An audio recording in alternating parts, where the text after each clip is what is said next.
needed trimming and reminded Maggie of a sheepdog. "I'm on my way."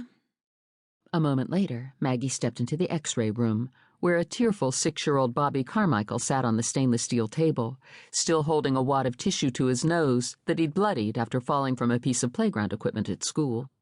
Maggie had ordered the X-ray in case he had a fracture. In a chair nearby, his mother was giving him a pep talk. Alice held a 10 by 10 undeveloped X-ray.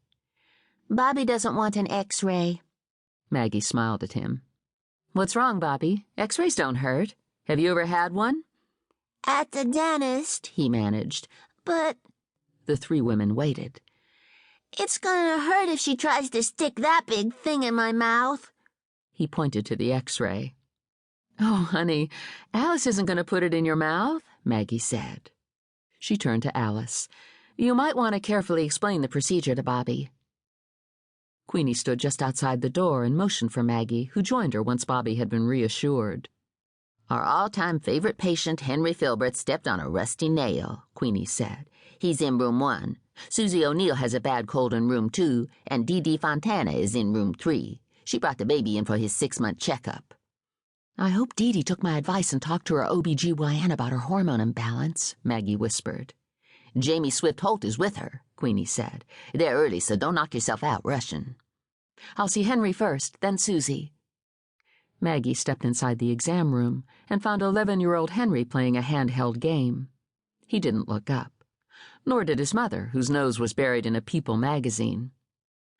"What happened to your foot, Henry?" Maggie asked as she checked the wound.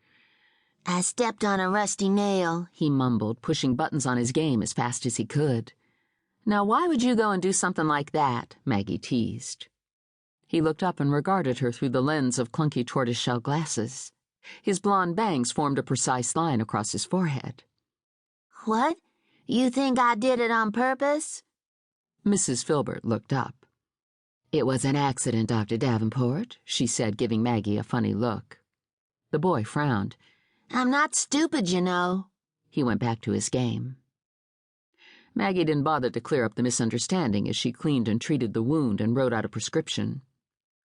Henry might not be stupid, but he was spoiled and downright rude, thanks to wealthy parents who pandered to him. She looked through his file. "I see Henry had his last DPT at age 4. I usually give my patients an adult tetanus booster after age 12, so we can go ahead and give Henry his now just to be on the safe side." "Uh-huh." Mrs. Filbert's gaze was once again fixed on the magazine. "Okay, we'll get 'em all set up," Maggie said. When neither acknowledged her, she shrugged and left the room.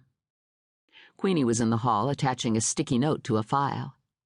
"I have never seen the likes," she said. 2 weeks into the school year and half the kids in town have a cold." "Henry needs a tetanus shot," Maggie said. Queenie sighed and muttered, "And I was counting on this being a good day." Maggie checked her wristwatch. 10:30, and she still had a waiting room full of patients, and on Friday to boot when she closed early for the weekend. Susie O'Neill was a second grader with dimples and pigtails and pinafores that her mother often sewed for her. Maggie found the two staring at the wall mural Maggie's daughter had painted. Puppies tumbling playfully on a floor, one stub-tailed and spotted fellow grasping a bedroom slipper between his teeth. Mel was an amazing young artist who taught herself to draw almost from the moment she learned to hold a pencil. Maggie examined Susie, wrote out a prescription for her cough, and offered the usual instructions on treating the common cold. Unlike Henry's mother, Mrs. O'Neill listened carefully and asked pertinent questions. The woman was not demanding. It was obvious she was respectful of Maggie's time. Maggie never failed to give Susie's pigtails a gentle tug before she left the room, if for no other reason than to see her cheeks pucker with a smile. Jamie was playing peekaboo with her 6-month-old nephew, Frankie Jr., when Maggie entered the room. The baby was all smiles and drool, and it was obvious Jamie adored him. Maggie was glad they'd rekindled their high school friendship. She and Jamie often lunched and shopped together. After swearing Maggie to secrecy, Jamie told her she was trying to get pregnant, but 2 months of negative pregnancy tests had prompted her to buy an ovulation kit. Unfortunately, she and Max were finding it difficult to do the deed since the antebellum mansion they'd purchased after their honeymoon was in renovation and crawling with contractors. "That can't be Frankie Jr.," Maggie said. "It has only been 2 months since I last..."